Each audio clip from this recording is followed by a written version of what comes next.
All right. Good morning, everybody. Welcome to this week's Marketcast call.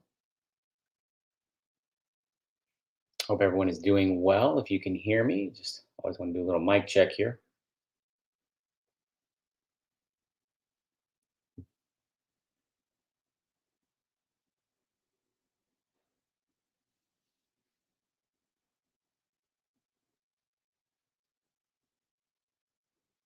just to make sure. So if you're here, just don't be shy. It's hard for me to move forward if nobody responds.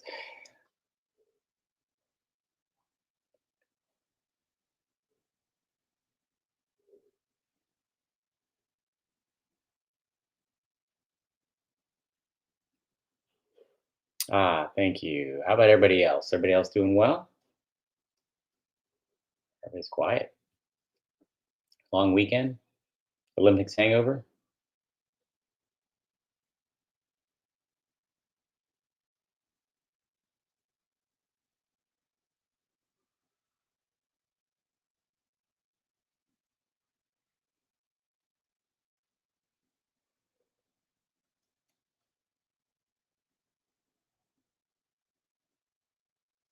All right. Good morning to all of you as well. Good, good, good.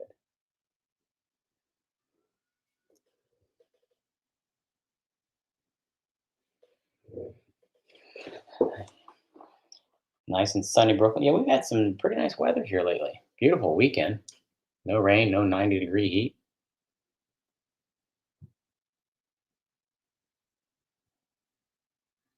So it's good. Good, good, good. Give everybody another minute or two here to get on board with us.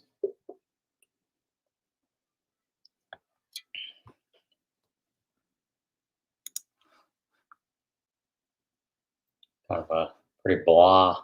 Not a whole lot happening overnight and this morning. Here's a stock to throw in your list, by the way. I found this one yesterday doing my whatever nice little trend line to keep an eye on. And you can kind of see the 140 level running through here. Resistance, support, resistance, back to support. So something to keep an eye on if you're looking for a good setup. One of these two is breaking eventually, right?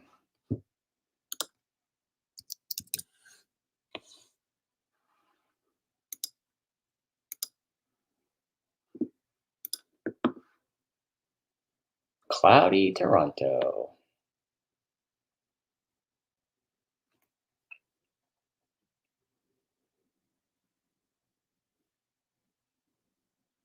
Where's everybody else from? Anybody? Oh, we got Brooklyn. We got Connecticut with Larry. Appreciate everybody taking the time to wake up this early. Got Toronto.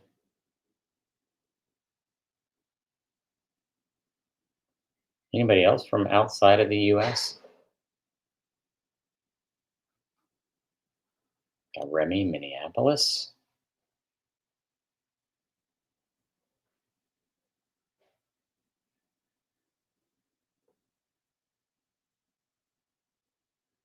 Remember way back in the day when we did kind of like one-on-one coaching way back at Adamish Trading Group. We coach people from all around the world.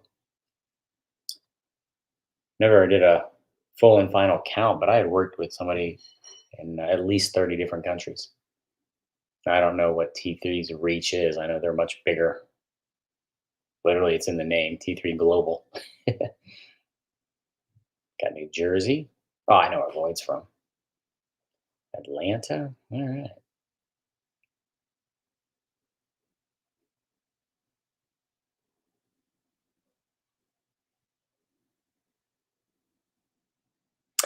All right. I think that's enough time. Let's go ahead and get into the market here. Obviously, last time we were talking, the market was getting ready to open up down 4% or so. Nasdaq was the futures had been down as much as 7% in the overnight, right? So a little bit of a surprise there, I would assume. Um, I don't think it was much of a surprise to think that we might be moving lower on Monday based on what we had seen the previous, not only 2 days, but also the previous weeks, right? We'd had the breakdown. And then, our expectation had been for 2 weeks leading or a week and a half leading up to it that we'd probably be moving lower. But I don't know that any of us were expecting to wake up to, that little gem. And wasn't looking good last Wednesday, right? As you can see here, you can kind of see that selling pressure come in on Monday, come back in on Tuesday, and then complete down reversal there on Wednesday. Certainly looked like, okay, here we go, back down. And then nope, Thursday was a little bit of a surprise. I wasn't really thinking we were doing that, but let's also keep in mind if by chance, we are in um, entering a phase of higher volatility of some kind, we're going to get whipsawed around. We're going to get flipped all around and fake outs and reversals right and left, right? So no real surprise if that's where we're headed. But volatility dying big time last week after Monday. And you can see here, at least looking at the S&P, we're kind of regaining a level that over the past few months had been a level of interest.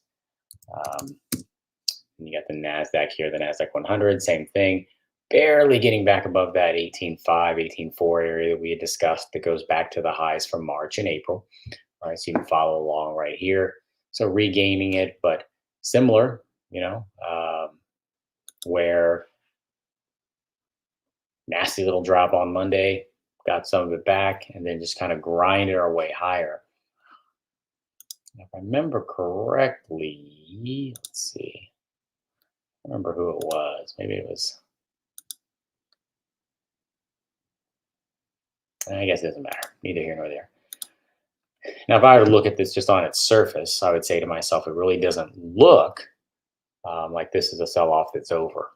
Um, Coming into this week, I would think a little bit higher. We did regain those levels. We did follow through Thursday's nice turnaround, so I would think higher. But as of right now, I don't know that I'd have any reason to believe that this sells. So if I just looked here, right, and I just looked, whatever here on the S&P and the Dow, kind of looked the least stellar.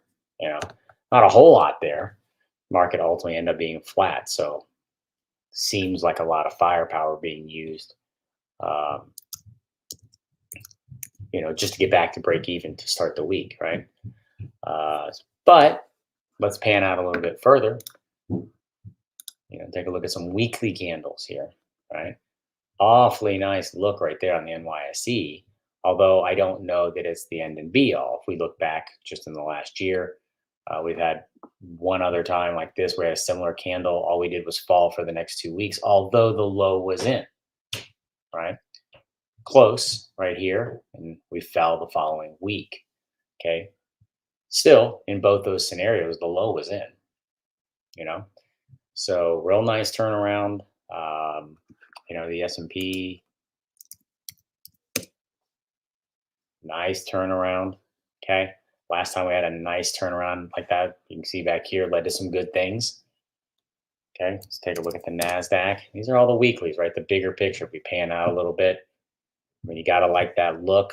Certainly bulls, in theory, you could say won the week, but, from much lower levels. Okay. In other words, it's not like here or even back here, a nasty little drop to start the week. The week ended up kind of finishing where we started. But, you got to like the way those weeks look. If you look at, you're going to see a similar type of look here on the NASDAQ futures that you saw on the NYSE. Okay. So some pretty good looks on the weekly, so I guess it just depends, what we see here. The weeklies, nice bullish look. Similar, as I just mentioned with the NYSE, if we go back the last time the NASDAQ futures put in a bar like that, we didn't go higher. We actually fell for the next 2.5 weeks or so before finally going, but it wasn't the end, right? So, the weeklies look good, but, certainly not the end and be all. And when I look at that compared to the daily as well, so far, I just don't know that it gives me all the warm and fuzzies that I'd be shouting from the rooftops, buy, buy, buy. So for me, at least, Some people might be ultra bullish right now. Some might be ultra bearish. For me, it's kind of like a tie. You know, I think regaining these levels is a plus, and um, specifically on the S&P and Nasdaq. So coming into the week, those of you that are in my coaching program know that we discussed being cautiously bullish uh, coming into the week. So, but just don't be surprised if we are rolling back over. If the path is to eventually roll back to the downside, I would think S&P will try to make a run up here at 5,400. That might be your next most ideal spot to potentially roll back down. And we'll see. Like I said, I'm not overly. Hey, Eric. Good morning. Good morning.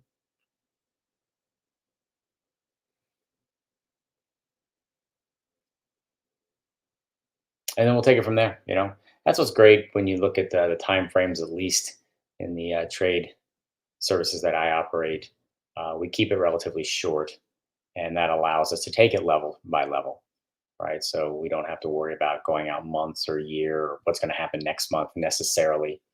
If we can just get it right this week, we're going to do very well. Like we did in prime time this week, we had a great week. Options Gambit, we had a good week. Back to back great weeks with prime time. So prime time's been kind of crushing a nice open house, which I'm sure we'll probably do. I don't know, in a couple months we'll do it again, but open house went really well. How many of you attended the open house, or did anyone attend the open house? Other than real, actual primetime members, but anybody take up that opportunity? I don't know how they promote these things, so maybe nobody, maybe nobody here, but it was good. It's a good week. It's nice to have a winning week like that. Uh, so that's how I kind of look at the market here. And let's see. Let's go ahead and one of the trades we came into this week still, and this is with smart trades, is gold. Very frustrating here as far as like we are moving higher, we are doing what we expected, but we're certainly taking our time. And obviously, when you're trading options, time isn't necessarily on your side as a buyer. So um, we're moving, but I don't know if we're going to be moving as quickly as we might need to here to accomplish anything. So we'll see um, how that goes. But our forecast on gold for a while has been for higher. Specifically, once we broke through a few levels back here, you may recall, um, gold definitely giving us some fake outs here and there, that's for sure. But if you kind of really look back, right, this area was a key point with gold. And this was kind of the shot across the bow, the popping through there. Pulled back, and then, of course, did it again. Right now, we're taking it wrong at a time. This consolidation certainly reeks of moving higher, right? So that's what we're doing now. But we get these little pullbacks along the way that can be obviously very frustrating, right? So as we are consolidating, you can see perfect bullish wedge, took that out, right? So gold's been pretty good about forecasting its higher move, but these little pullbacks along the way have, made it a little bit more annoying, I guess I'd say, than we'd like it to be. So, um, but we still got plenty of time. We went out pretty far on this anyway, but certainly wouldn't mind, um,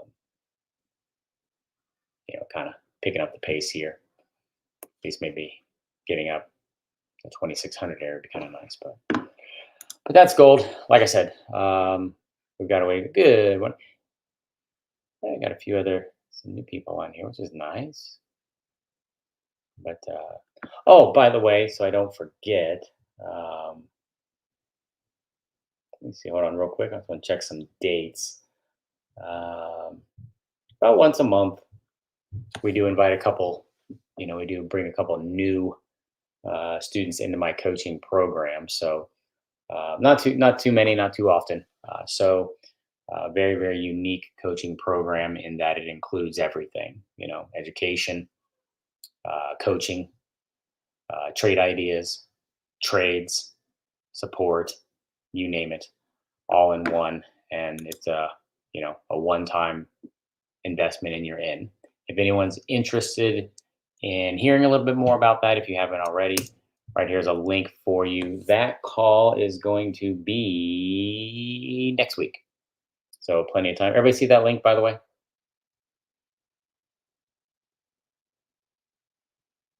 So that'll be the link for it. I just want to make sure that people see that my my comment there. Everybody see that link? All right, cool. Just making sure. And it's pretty casual, pretty laid back. It's just me, not a big, huge, pitchy, salesy person, but I do like to invite a few people in every month. So if you want to hear more about it, hop on and we'll chat and we'll talk stuff and some things. Otherwise, looking at individual stocks, obviously anyone's been following and or listening to me for a while, huge fan of we rise and fall with the market. So you look at half or more of a stock's movement will be dictated by the market itself, right? And the next biggest factor is, the sector itself. And the biggest factor for that sector is the market, right? So you can't get away from the fact that as the market goes, probably not going to see too many stocks that don't look like this and this from last week. Not that they don't exist, but as a general statement, if I pulled up stocks, if I went down this list, right, starting at the top, Google looks like this, back up. Now, Google was falling before, but it had earnings. Apple, right? Fall off a cliff. Then there's the recovery. Okay. So most stocks, there's the Thursday, Friday, Wednesday sell off, less than stellar recovery, right? So when we look at stocks, it's, I don't lean as much on, hey, let's look at this stock as much as let's look at the market. What do we think the market's going to do? Of course, in most environments, there's some stocks moving higher, even if the market's moving lower. Not always. Obviously, Monday, as all of you saw, my entire watch list was red from top to bottom. Just like on Thursday, my entire watch list was green. Okay, but I'm sure somewhere out there, right, there was going to be some stocks that were down on Thursday. There was probably some stocks somewhere that was up on Monday. All right, but as a general statement, those 2 days kind of proved the point. Okay, and even Tuesday, right, and Wednesday proved that point that my entire watch list was green or mostly green on Tuesday and Wednesday at one point, and then they ended up, you know, a lot of red on Tuesday and almost all in red on Wednesday because the markets reversed lower. So for me, it always, that's always the big thing is that if I don't think higher, then I'm not going to get here and get loaded up on call positions or bullish plays of any kind. Just like if I don't think lower, I'm not going to go running around. And that's where obviously we can end up being in strangles quite often, just trying to play both sides of it. So when I look at the market coming into the week, um, like I said, cautiously bullish here.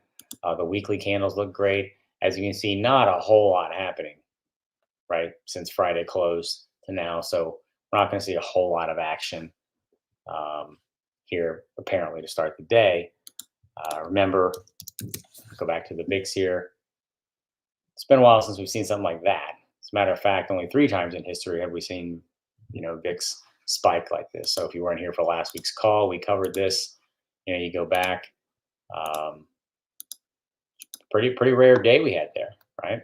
You look back. Now, granted, this was a period of time, right? So these are weeklies. So this, we had in a week here where we put up, but this is all the same event, so to speak, the financial crisis here, multiple weeks. So, but if you look back, we've only had 3 other times in the history of the VIX where we've spiked to this type of a level. So I don't know about all of you, but certainly didn't see that coming on Monday. That wasn't on my, as they say, my bingo card. So doesn't mean anything, doesn't mean nothing. You know, picture speaking 1,000, whatever 1,000 words, whatnot. As you can see, when the VIX spikes to this level, more often than not, right? Uh, I would say this adds a little bit of evidence to the idea that the sell-off might be over. Okay, and again, especially when you look at the weeklies. Okay, you can kind of see where the VIX kind of bottom down here. Anytime you get near the 12, it's about where you commonly see the right, that general area.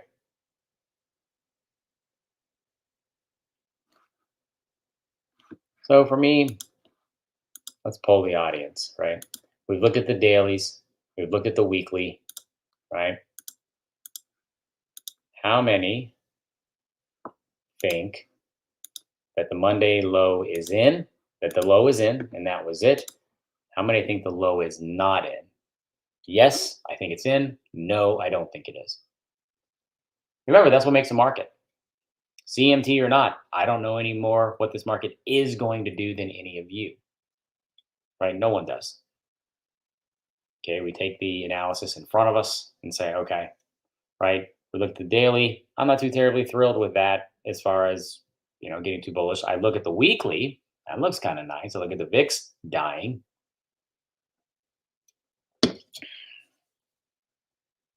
But the interesting thing about the VIX is I want everybody to look back here. This was the Friday before.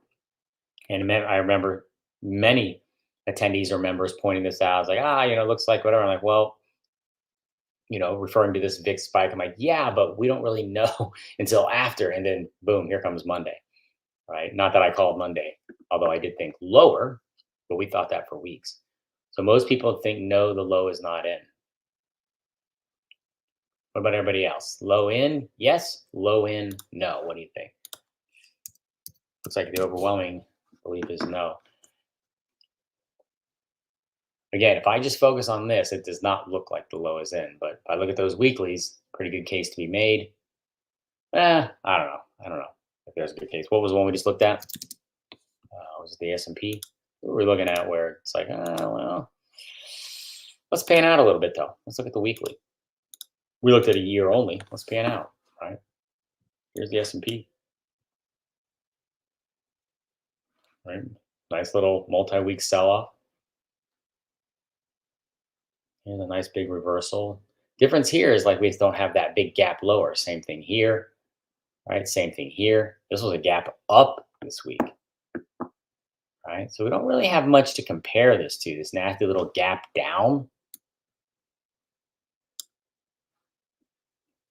Here's the reversal out of COVID. So, not a whole lot there. No, I think it was the NASDAQ we were looking at. Okay, yeah, this one.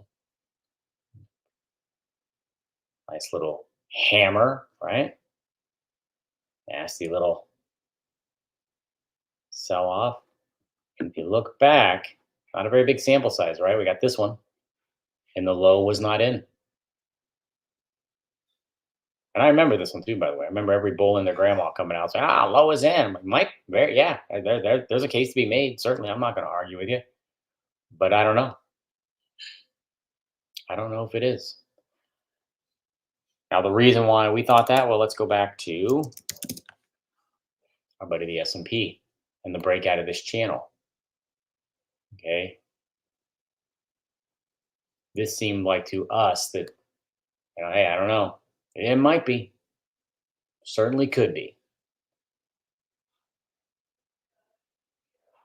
And then back down we go. So I don't, know. We are in a bull. I don't know that there's any reason to believe that we're not. So we got, okay, let's add that into the pro con list, right? So we would probably err who has control. The bulls do. Just the overall trend, right? So yeah, my point is this, for me, I look at these factors and I look at all this and I'm not overly confident that the low is in or out. I just know when I look at this looks like something's still going lower if I stick to the daily. I look at the VIX, I look at the weeklies, a bull could make that case, right?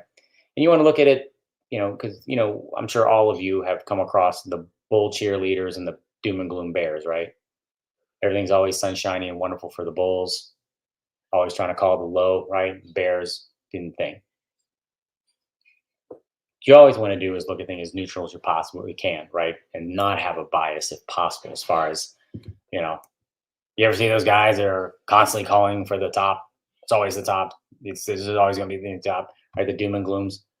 And the same thing when you get the bulls, right? Wanting to call every single low. What you want to do is look at it and say, all right, if I was not overly bullish or bearish either way, what would I think right here? So for me being fair, I think you could call it either way. There were some stocks we looked at that I thought Boeing here looked kind of bearish. You can kind of see really struggling in that rally. Okay, obviously that earnings. Look at that 170 level. Like it knew my little green line was there. Okay, So what you can do is you don't necessarily have to put on like strangles on every stock. What you could do is kind of what I call strangle the market by puts on something looking bad, maybe looking for calls, something looking good. Okay. Um, Boeing here was really struggling to move higher, um, and is below that level of 170. Okay, so it could very well be a good time to look at puts. If you break above 170, there's your exit on those puts.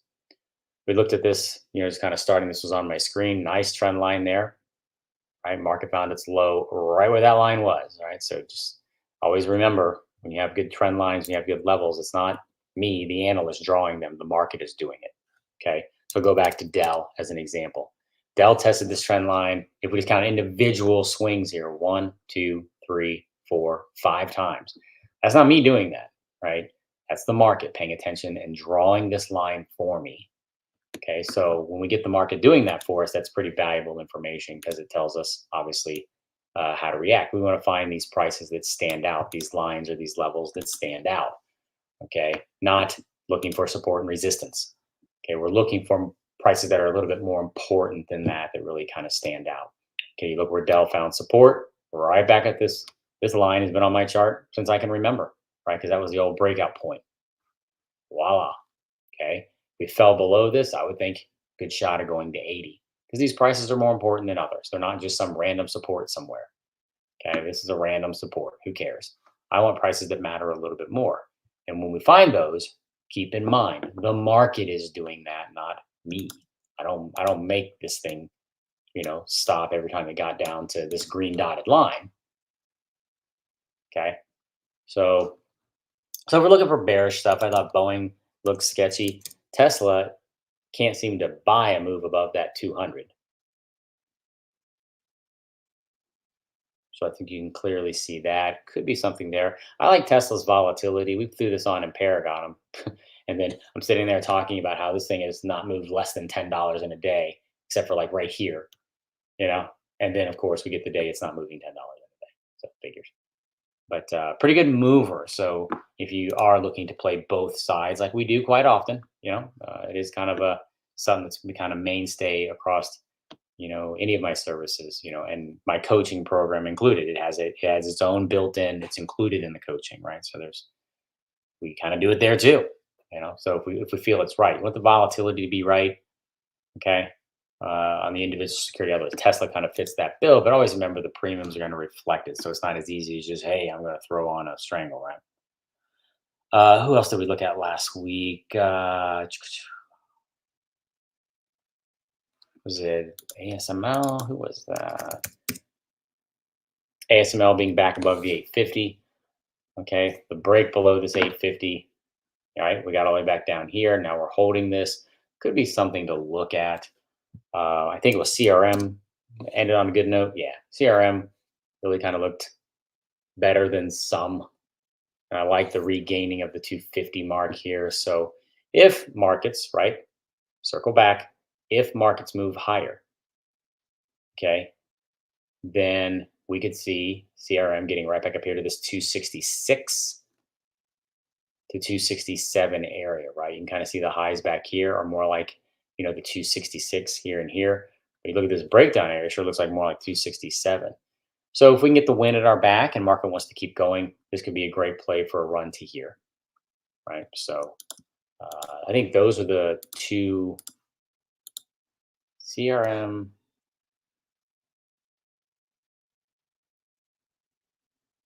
We had another bullish play. We talked about it on Friday. It was CRM and